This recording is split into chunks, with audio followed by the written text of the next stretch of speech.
ते जे आहे आता आपण जे माननीय सुप्रीम कोर्टाने जे सूचना दिलेली आहे त्याप्रमाणे आपण हे करणार आहे आणि त्याच्यात जे डिपार्टमेंट्स आहे सगळे डिपार्टमेंट्सली तसेच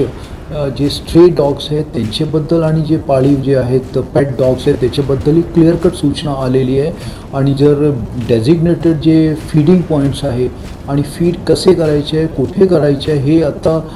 कॉर्पोरेशन जे आहे म्युनिसिपल कॉर्पोरेशन ते डेझिग्नेट करणारे एरियाज आणि त्या एरियाजमध्ये ते जाऊन ते फीड करू शकतात हे क्लिअर झालेलं आहे याच्यात आणि तसे जे पाळीव आहेत ते त्यांच्यासाठी पण मनाई नाही आहे परंतु त्यांनी कुठे कसे ठेवायचे ह्याच्याबद्दलही गाईडलाईन्स क्लिअर आहे सध्या त्या अनुषंगाने आता आपण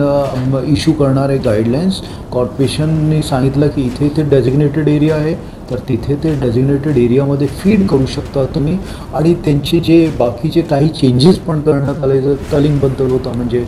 डिस्ट्रिक्शन ऑफ द डॉग्स त्याच्याबद्दलही आता क्लिअर गाईडलाईन्स आलेली आहे आणि त्याशिवाय हे जे आहे काही बिमार डॉग असतात रॅबीज डॉग जे असतात त्याला कसे उचलून घ्यायचे आहे किंवा कोणालाही इजा होणार नाही याच्याबद्दलही पेट डॉग्सपासून तेही क्लिअर झालेले आहे आता आपण विस्तृत गाईडलाईन्स त्या आधारावर काढणार आहे तोंडावर जाळी लावण्याबाबत पेट डॉग्सबद्दल बाहेर फिरवायला निघतात ते गाडीवर काय अपेक्षा आहे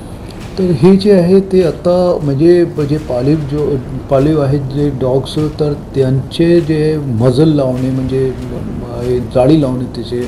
तोंडावर तो जे आहे ज्याप्रमाणे आहे म्हणजे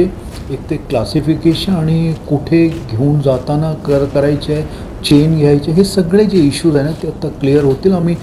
ते वाचून एरियाप्रमाणे जसं जसं आहे ते आपण क्लिअरली गाईडलाईन्स इश्यू करू जसे माननीय सुप्रीम कोर्टाने